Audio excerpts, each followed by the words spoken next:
El parto fisiológico, el parto sin complicaciones, se llama parto eutóxico, que se divide clásicamente en 3 periodos. Recuerden, dilatación, que son los cambios cervicales, expulsivo, que es la salida del feto, y el alumbramiento, que es la salida de la placenta. Entonces vamos a comenzar con la dilatación, ¿ya? Para esto, primero quiero que recuerden que la dilatación se divide en fase latente y fase activa, ¿ya? Y el punto de corte, porque la dilatación va de 0 a 10 centímetros, el punto de corte varía dependiendo qué referencia tenemos. Clásicamente, según Friedman, ¿ya?, el punto de corte es 4 centímetros. Menos de 4, fase latente, más de 4, fase activa. Pero según la COG, según la Sociedad Americana de Ginecobstetricia, el punto de corte actual es 6 centímetros, ¿ya? Entonces, eso ténganlo en cuenta, ¿ya? Entonces, según Friedman, el punto de corte es 4. Según la COG, el punto de corte para dividir fase latente o fase activa es 6 centímetros. Entonces, eso va a depender de la referencia a la cual nos basamos, ¿no?, para dividir el periodo de la dilatación. Recuerden que en la fase latente es una fase variable, y en cambio en la fase activa es más constante y se adquiere la mayor velocidad de dilatación. Cuando tenemos el partograma, ¿no es cierto?, de lo que viene a ser la Organización Mundial de la Salud, acá debemos recordar que la línea de alerta, que está de color rojo, se construye a partir de los 4 centímetros, ¿correcto? Entonces, eso hay que tenerlo en cuenta, ¿ya? La línea de alerta, que se construye a partir de los 4 centímetros. Ahora, si una gestante en trabajo de parto permanece en una dilatación por más de 4 horas, como están viéndolo ahí, si permanece en la misma dilatación por más de 4 horas, se empieza a construir la línea de acción, que como están viendo se está desviando a la derecha, porque el parto se está prolongando, ¿ya? Entonces recuerden que acá el dato que la línea de alerta es 4 centímetros, a los 4 centímetros se construye la línea de alerta y la línea de acción se construye cuando una gestante en trabajo de parto permanece por 4 horas en la misma dilatación, ¿ya? Muy bien, entonces eso es importante que lo debemos recordar. Ahora, para que se den los cambios cervicales o para decir que una gestante ha iniciado trabajo de parto es que tiene que haber buena dinámica. Y esa buena dinámica se establece por un marcapaso que está en el cuerno derecho, ¿correcto? Ahí está. Entonces el cuerno derecho del fondo uterino es el que comanda la contracción uterina. Por eso en el fondo uterino decimos que la contracción es más precoz, es más duradera y es más intensa. Y va descendiendo conforme se acerque al segmento uterino inferior. ¿Cómo se llama eso, doctores? Triple gradiente descendente. Entonces la contracción uterina tiene una dirección, tiene un orden, como lo están viendo, ¿correcto? Entonces eso debemos recordarnos. Hay una relajación del músculo liso del útero y también hay una contracción. Entonces, ¿qué hormonas participan en la relajación del útero? Estas hormonas son las que participan en la relajación. Las catecolaminas con sus receptores beta adrenérgicos, ¿correcto? La prostaglandina E, pero cuando trabaja con su receptor tipo 2 o tipo 4, o el nifedipino, que es un calcio antagonista, ¿no? Por eso, si ustedes recuerdan de farmacología, los beta agonistas o el nifedipino, que es un calcio antagonista, son tocolíticos. ¿Qué quiere decir tocolíticos? Que relajan el útero, ¿no? Que relajan el útero. Porque estas sustancias lo que hacen es estimular a un receptor asociado a proteína G que va a aumentar, miren, el AMP cíclico. Y este segundo mensajero, que es el AMP cíclico, hace que disminuya el calcio intracelular en el músculo liso. Y ello conlleva la relajación, ¿correcto? A la relajación del útero. ¿Estamos? Y también quiero que vean la forma de la actina y la miosina. Miren, sobre todo de la actina. La actina y la miosina son proteínas contráctiles, que cuando el útero está en relajación, miren, la actina tiene forma globular. Entonces acá recuerdes quiénes relajan el útero, quién es el segundo mensajero que produce caída del calcio intracelular y cuál es la forma de la actina en la relajación, que es globular. Porque eso lo podemos comparar ¿con quién? Con la contracción del útero, que es un mecanismo diferente. ¿Quiénes contraen el útero? Ahí está.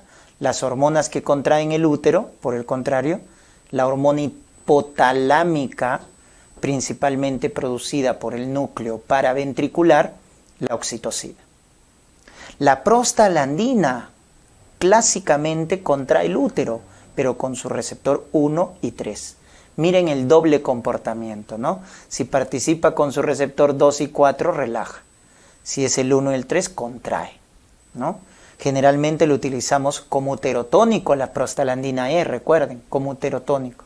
Pero porque trabaja con su receptor 1 y 3. Las catecolaminas, pero con su receptor alfa. El alfa contrae, el beta relaja. ¿Qué hormona fetal induce la contracción del útero? El cortisol. El feto, producto del trabajo de parto, se estresa y activa su eje adrenal para producir cortisol. Y el cortisol induce contracción del útero. Y la prostaglandina F2 alfa. ¿Qué hacen estas sustancias? Miren, activan a una proteína G que ahora lo que hace es producir este segundo mensajero, diacilglicerol inositol trifosfato. ¿Qué hacen estos segundos mensajeros? Aumentan el calcio intracelular. El calcio en el músculo liso, recuérdense que se une a la calmodulina en el músculo liso. Y eso va a llevar a la contracción del útero, ¿correcto? Y miren la conformación de la actina cuando se contrae, al igual que la miosina. Van a adoptar una forma fibrilar cuando se contrae. Entonces recuerden acá qué sustancias contraen, cuál es el segundo mensajero que producen el calcio intracelular en la contracción y cuál es la forma que adoptan las proteínas contráctiles. Entonces ahí tienen para comparar cuando el útero se está relajado y cuando el útero está contraído. Entonces en el trabajo de parto estas hormonas tienden a aumentar en el trabajo de parto, ¿correcto? En cambio los que relajan tienen que disminuir y tal es el caso también de la progesterona. En el trabajo de parto la progesterona tiende a descender y por el contrario los que contraen tienden que aumentar. Recuerden, la progesterona relaja el músculo liso del útero, es el tocolítico endógeno, ¿no? Entonces disminuye para dar paso a las hormonas que contraen el útero, ¿ya? Muy bien.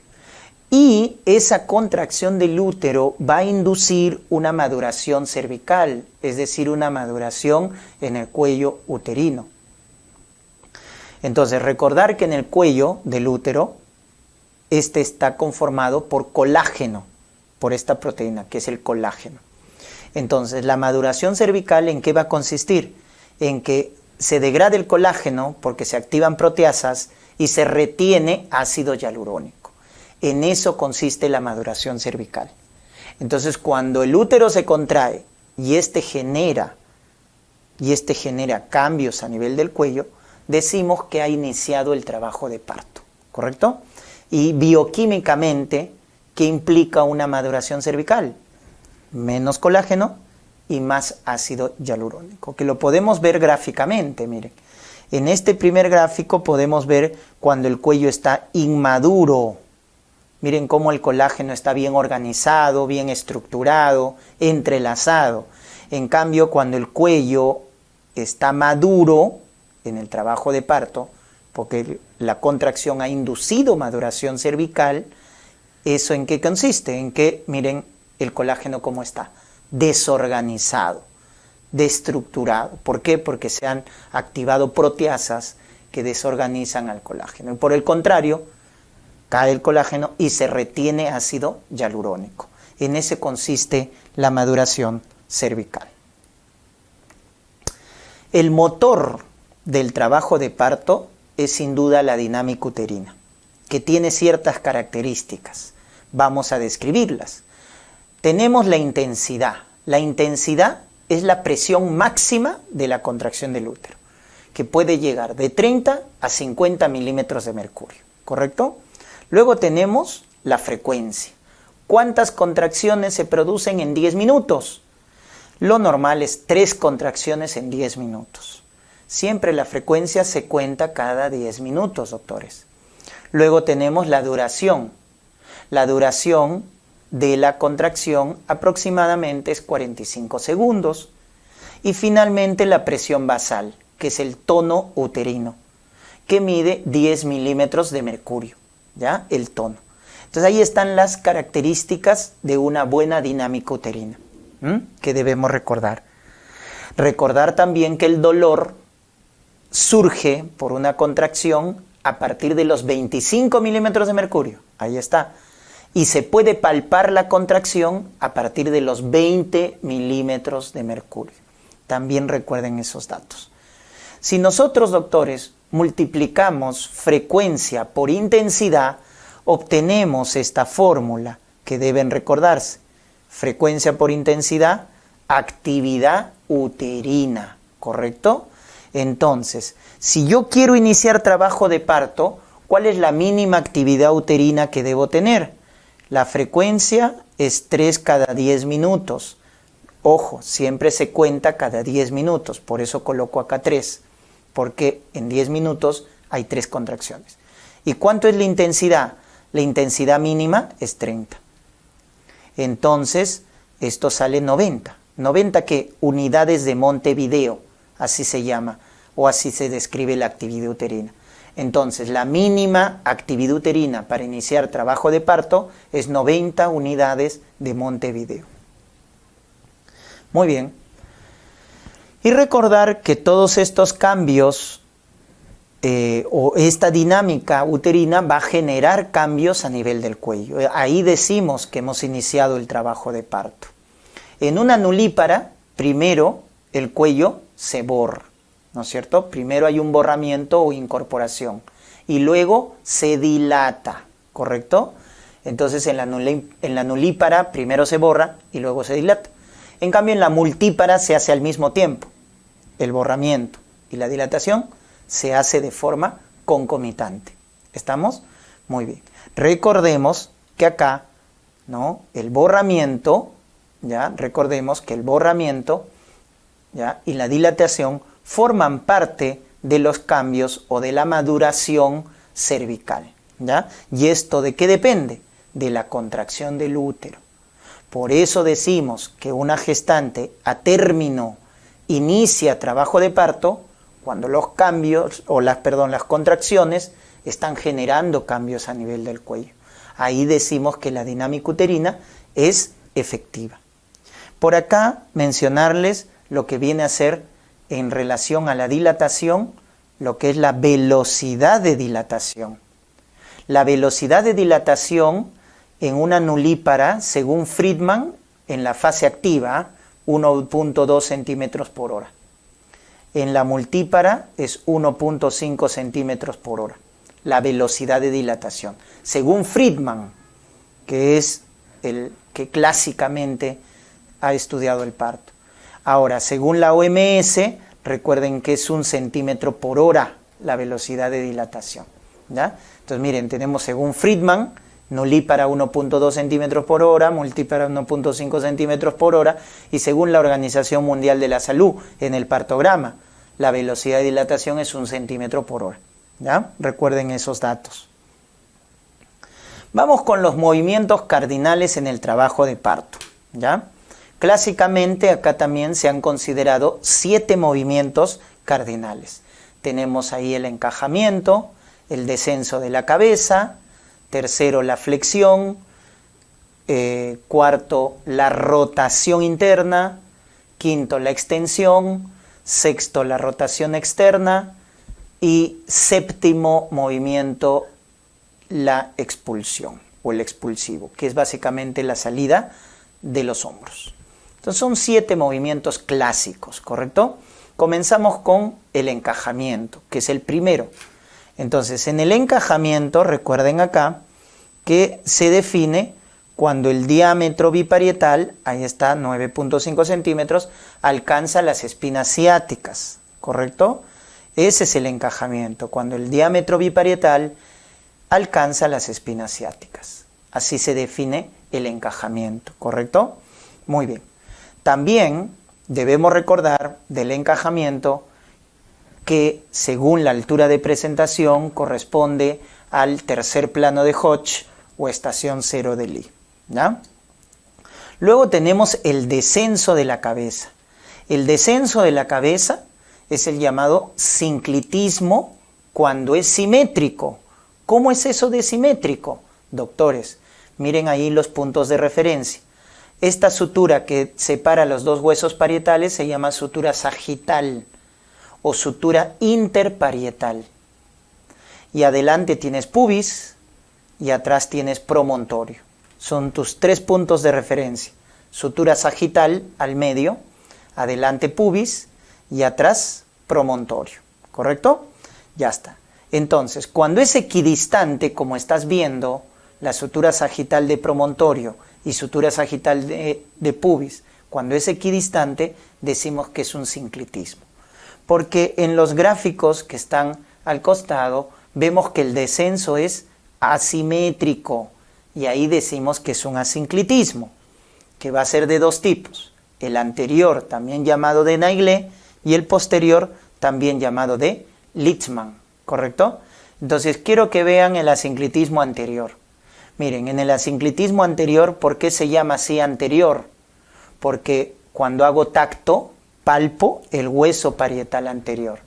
Entonces, miren acá, ojo, quiero que lo entiendan, no que lo memoricen. Miren, cuando el descenso de la cabeza es asimétrico, miren que la sutura sagital en este caso se está yendo hacia atrás. Al irse hacia atrás, entonces se está alejando de pubis y se está acercando al promontorio, ¿correcto? Entonces, ahí estamos viendo que se está exponiendo a la sutura, al irse hacia atrás, se expone el hueso parietal anterior. Por eso se llama sinclitismo anterior, porque palpo el hueso parietal anterior, porque acá yo voy a hacer tacto, miren, acá va a estar la manito, tacto. Entonces, como la sutura se va hacia atrás, se aleja de pubis y se acerca al promontorio, entonces palpo el hueso parietal anterior. Por eso se llama sinclitismo anterior. Acá es todo lo contrario. La sutura se va hacia adelante, se acerca a pubis y se aleja de promontorio. Entonces, al hacer tacto, ¿qué hueso voy a palpar? El posterior. Por eso se llama asinclitismo posterior o de Litzmann. Eso ténganlo muy en cuenta. ¿Por qué se llama anterior o posterior? Porque palpo el hueso parietal, ya sea anterior o ya sea posterior. Y acá lo que generalmente les preguntan, y por eso quiero que tengan memoria fotográfica, es en un asinclitismo anterior, ¿hacia dónde se va la sutura? Eso les preguntan. Entonces, en el asinclitismo anterior o de Naillet, acuérdate que la sutura sagital se acerca al promontorio, como lo estás viendo, y se aleja de pubis. En cambio, en el posterior es lo contrario. En el asinclitismo posterior, la sutura sagital se va hacia adelante, se acerca al pubis, y se aleja de promontorio, ¿ya? Entonces, eso no tienen que memorizar, tienen que ver y entender de qué se trata, ¿ya? Muy bien. El tercer movimiento es la flexión, ¿correcto? La flexión, el bebito pega el mentón al tórax, ¿para qué? Para cortar el diámetro de presentación. De lo que estaba occipito frontal, que mide 12 centímetros, al flexionar, ahora expone el suboccipito bregmático, que mide 9.5 centímetros. Entonces, ¿para qué sirve la flexión? Para cortar el diámetro de presentación, ¿no? De occipito frontal a suboccipito bregmático. Y este es el diámetro de presentación en el trabajo de parto. Y miren qué variedad de posición tenemos. La variedad de posición que tenemos es occipito ilíaco izquierdo anterior, que es lo más frecuente, ¿verdad? Es la variedad de posición más frecuente. Cuando tenemos o pasamos al cuarto movimiento, que es la rotación interna, nos vamos a dar cuenta de lo siguiente. De lo que estaba acá, miren el occipito ilíaco izquierdo anterior, ¿no es cierto? Entonces va a girar en este sentido. ¿Para qué? Para colocarse acá, a occipito púbico. Entonces eso se llama rotación interna. ¿Cuánto ha girado? 45 grados. ¿En qué sentido? Antihorario. Ese es el cuarto movimiento, rotación interna. Si no lo has entendido, miren, vamos a ver por acá, ¿no? Entonces acá adelante tengo pubis, acá detrás tengo sacro y acá tengo los dos huesos ilíacos, ¿no? Derecho, izquierdo. Entonces el bebito está acá, así, con su occipito ilíaco izquierdo anterior. Entonces en la rotación interna tiene que rotar acá, a occipito púbico. Es por eso, ¿cuánto ha girado? 45 grados. ¿En qué sentido? Antihorario. Pero ¿qué pasa si la variedad de posición era esta? Occipito ilíaco izquierdo transverso. ¿Cuánto tenías que girar para colocarse occipito púbico? 90 grados. ¿En qué sentido? Antihorario. ¿Y qué pasa si hubiera estado ahora en esta variedad de posición? Occipito ilíaco izquierdo posterior. ¿Cuánto tendría que girar? 135 grados. ¿En qué sentido? Antihorario. Por eso, ¿cuál es la variedad de posición fisiológica más frecuente? Esta de acá. Porque gira menos. En cambio, las transversas y las posteriores son distósicas. Porque como te das cuenta, van a girar más para colocarse occipito púbico, ¿ya?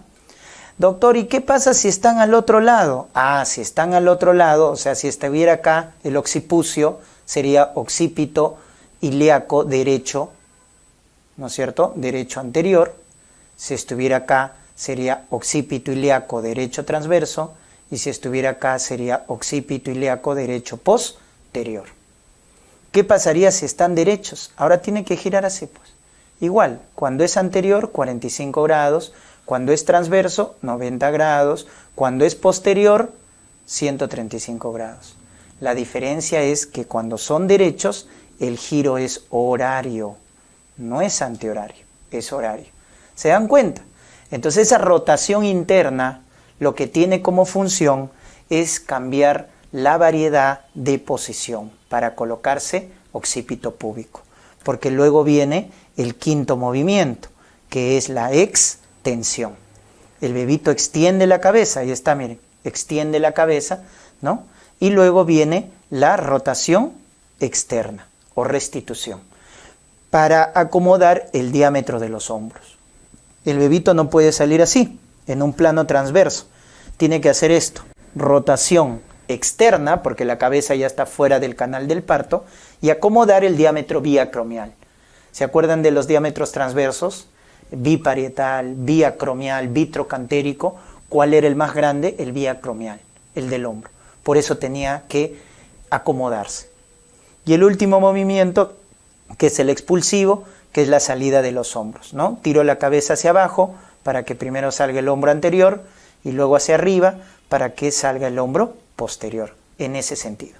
Primero el hombro anterior y luego sale el hombro posterior. Si los hombros se quedan impactados, no salen, entonces ya estamos frente a una distosia, ¿no? Distosia de hombros, cuando el hombro se queda atrapado y no puede salir. Entonces ahí están los 7 movimientos clásicos del trabajo de parto. Sin embargo, la Sociedad Americana de Ginecobstetricia solo contempla 4 movimientos como tal, ¿ya? Que son la flexión, la rotación interna, la extensión y la rotación externa. Solo considera esos 4, ¿ya? La Sociedad Americana. Muy bien.